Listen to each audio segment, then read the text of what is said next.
sources, what we are learning, we'll stay away from speculations and stay put when we speak of authorities giving us the confirmation. But in other angles, as the investigation has been picking pace, Delhi police has been conducting overnight search operations in hotels in Paharganj and Daryaganj and surrounding areas as well. Now, this is another angle that we are looking at the possibility, because for now, the entire national capital that has been fortified as far as the entry and the exit points are concerned. And this information that has now been shared by Priyank, and we'll take an expert point of view as well from Major General A.K. Sivach, who's also connected with us, and so is Tushar Gupta. But Priyank, the angles there, what we are getting to know, because overnight there would have been a lot of activity within the security officials as well to actually make sure that as far as the accused or other accomplices in the case are concerned, do not manage to run away.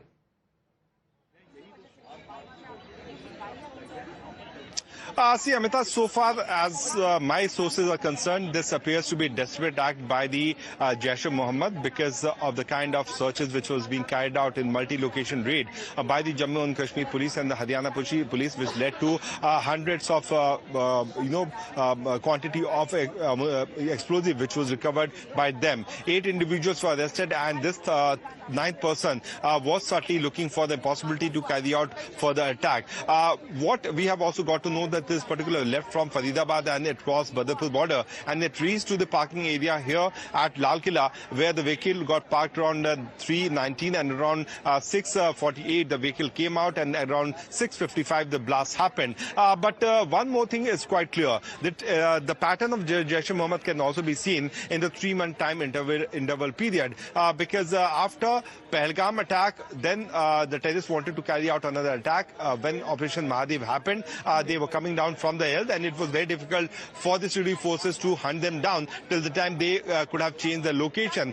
There they made a mistake. They took the time period of 3 months, and they were coming down, and then this Operation Mahadev happened. And exactly 6 months after that, which means 3 plus 3 plus 3. I think what all has been happening since April onwards, that we're looking at all of these terror-related activities, all of the searches, all of the raids that have been conducted, all of those individual and terrorists that have been neutralized, seem to have made this desperate attempt on part of Jaish-e-Mohammed to carry out this act in haste. Major General A.K. Sivach, sir, because those words still ring and it is fresh in our memories, when it was said that any misadventure automatically would be considered as an act of war, sir. Well, absolutely. You see, any terror action will be considered an act of war. So there is no denying the fact, if it is proved beyond doubt it was a terror act, then the response will be given, a very suitable response, and a timely response will be given. As far as no one is claiming that any terrorist group was involved, that's a very normal tactics of Jaish-e-Mohammed and other terrorist groups, because after Paharganj, the TRF has initially claimed, and then thereafter they withdrew it. The reason is simple, because they know it, that if their name comes into light, they will be the one which will be punished. Because in Operation Sindoor, if you see it, that the first time when we have gone on night 6-7, we went after the terror infrastructure. We have destroyed completely the headquarters of Lashkar-e-Toba, Jaish-e-Mohammed and Hizbul Mujahideen, whether it was at Bahawalpur, Mudirka and Muzaffarabad. And we killed about 150 terrorists. And you remember, Masood Azhar's family was completely wiped off. So there is no denying the fact that as far as the terrorists are concerned in Pakistan, they will not like their name to be now sort of propped up. But there are 2-3 issues which are there as far as this blast is concerned. Yes. You know, these are contradicting. What happened is that on ground, when you see there is no splinters, there is no wire, there is no chemical, it gives the indication that possibly it may not be a terror angle. But at the same time, as the circumstantial evidence, which is proving in last about 7 days, if you see, it gives the indication that yes, it is basically possibly a terror action, because this white collar terror ecosystem which has been busted in last 48 hours, you know, that is where it is pointing out. Dr. Omar is at large. Is it connected with this? So therefore, that is why... Sivach sir, you have exactly talked about as far as when it comes to that Dr. Omar, who is said to be a suspect and on the run, sir, because we are going to get you this massive breaking update. We're going to put out exactly what we know of this suspect. Let's to sources, what we are learning, let's carry out this image, this picture that is now being said of this suspect who has been identified as Dr. Umar. This is how he looks like, and this is this exclusive picture that Times Now has access there on your screens. This is when it comes to this mega scoop that we are picking up. Dr. Umar's picture is with Times Now. He is said to be the same individual when the Faridabad anti-terror crackdown that was being carried out. He managed, however, to flee. Now, as far as when it comes to the investigation is concerned, it would be pertinent to note that if he is said to be the same man who was behind the wheels, as far as the suspect, the individual that has also been caught on CCTV footages while the car was making its way out, of course, this is part of the ongoing investigation, but Bhavtosh, this is big. Dr. Omar, the man who fled, he is said to be a terror suspect, and for the first time, it is any news channel, we're looking at Times Now, which has been the first to access his picture on screen. Yes, Amita, in fact, these pictures have been shared by security agencies with various state police. They're trying to ascertain whether the person who has died in the car with the explosive matches with the photographs that they have got. Remember, yesterday and day before yesterday, there were massive searches that were carried out by the J&K counterintelligence police and also the Srinagar police across Faridabad, and these searches lasted for over 48 hours, which resulted in over 2,900 kgs of explosives. But one person who managed to escape from those searches is the visuals of the person that we are putting out. That is Dr. Omar, and he was said to be the mastermind, or is the mastermind, of the Jaish module that was trying to carry out a terror attack. Now, it is being said that the car blast that happened yesterday outside the Red Fort is carried out by the Jaish module. That's what we have gathered. Whether the person who carried out the blast died in the car or whether he escaped is something that is being investigated by the agency. But we are putting out the picture of Dr. Omar. Dr. Omar is the person who was is considered to be the mastermind. This is turning out to be a terror module in which there are several doctors involved. At least 4 to 5 have been identified. Dr. Adil was the first to be arrested. He was a doctor at the Government Medical College in Srinagar. The second to be arrested was Dr. Muzammil, and the third one is Dr. Omar. He was the mastermind, and another woman doctor was also arrested. So 4 doctors have been arrested as far as the security agency is concerned. But unfortunately, a terror attack has happened in the heart of the city. All right, but this could have been big as far as when it comes to the intensity of the blast is concerned, because we've been speaking to the eyewitnesses on ground there, and they have been saying that it didn't sound like any CNG blast or a cylinder blast as it was earlier being reported. It was massive. It was massive. And owing to the nature of the blast that is still being ascertained and what exactly may have been used for this explosion, of course, this is part of the ongoing investigation. But as Bhavtosh said, being touted as the alleged master behind yesterday's blast, this explosion that happened near the Red Fort, is said to be the same individual who is currently on the run, being identified as Dr. Omar. And his exclusive picture has now been accessed on Times Now. Now put that as far as the sequence of events is concerned so that it makes sense exactly when it comes to this pile of information that has been coming in, so that we put it across in order. What is the linkages that are now being drawn to the Faridabad terror module? And let's talk about when it comes to the amount of explosives that was recovered.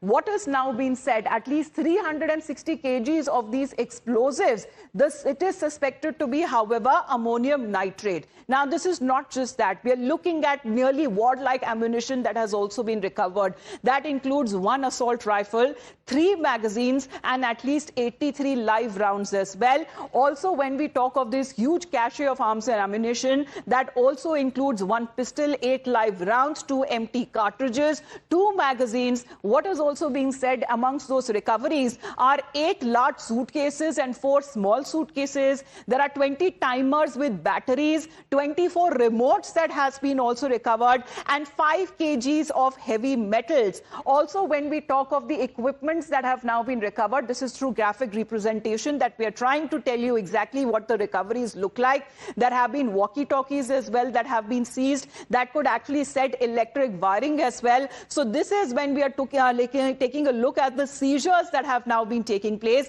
As far as when it comes to all of this, could it be a part of yesterday's explosion as well that may have been used? Well, that is part of the ongoing investigation. But another angle that we are getting for our viewers, what we are learning through Delhi Police's special cell, that the lens is completely now on Faridabad terror module, as the suspect, Dr. Omar, was said to be in that I-20 car. The DNA test is exactly the one that will confirm the identity of the deceased, and the police will uncover crucial leads in the blast probe. Was actually Dr. Omar Muhammad in that I-20 car? Well, that is something that is needed to be matched as far as the main suspect in the case is concerned, who is also said to be the alleged mastermind. So the Delhi Police Special Cell, meanwhile, has recovered special crucial leads where there were explosives that were planted in the car, which actually led to this explosion, and the agency suspect, Priyank, that it could be a possibility of a Fidayeen attack that is also not being ruled out. So was it Dr. Omar Muhammad in that car? Did he not manage to escape, or this was a deliberate attempt as a Fidayeen attack that is also not now being ruled out?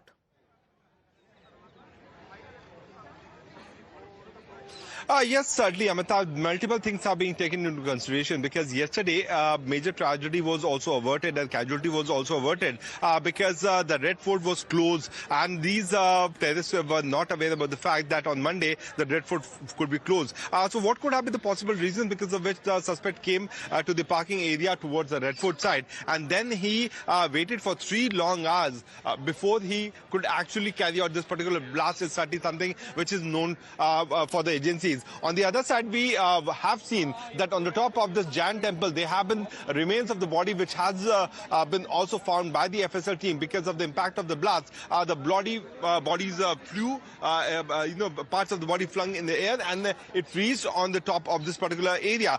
So everything, if you piece together, it is clearly showing that the terrorists was not aware that on Monday the Red Fort would be closed, and while attempting their desperate act, they moved towards Red Fort to carry out an ID blast where they managed to see that they could have been arrested by the agency officials. That's why this particular blast was carried out. At this location, the official team is still camping there, but what agencies have been suggesting that there could be more and more raids today so that the sleeper module, which had been assisting these suspects who have been arrested by the Jammu and Kashmir police, to be arrested from Faridabad, because this kind of huge amount of ammunition cannot be recovered and did not be assembled at one location without help of more individuals, for which I'm getting to know that because the entire area that has been cordoned off, and rightly so, by the FSL team and the specialized team to avoid any contamination. But Tushar, what has been your reading so far? Because questions that are now being raised, but we also need to give the credit where it is due. For the last so many months, the proactiveness on part of our security agencies that have managed to identify such kind of sleeper cells. We're looking at multiple of these terrorists that have also been eliminated, and multiple raids and searches that have been taking place. Credit needs to be given where it is due. And Amita, this is the part that we only know. We don't really know what kind of attacks have been thwarted, what kind of white collar sleeper cells have been, sort of tackled, what kind of attacks were being planned. There is a lot of information from the security agencies that we'll never know, and that is the problem. The bad guys have to get it right just once. The good guys have to get it right every single day, every single hour. A lot of apprehension yesterday was because of the module that was busted in the day.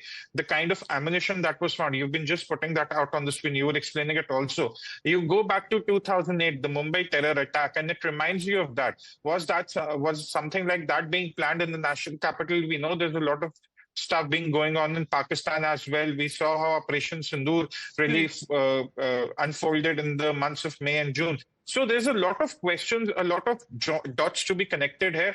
But the main thing is this could have been far worse. This could have been far bigger.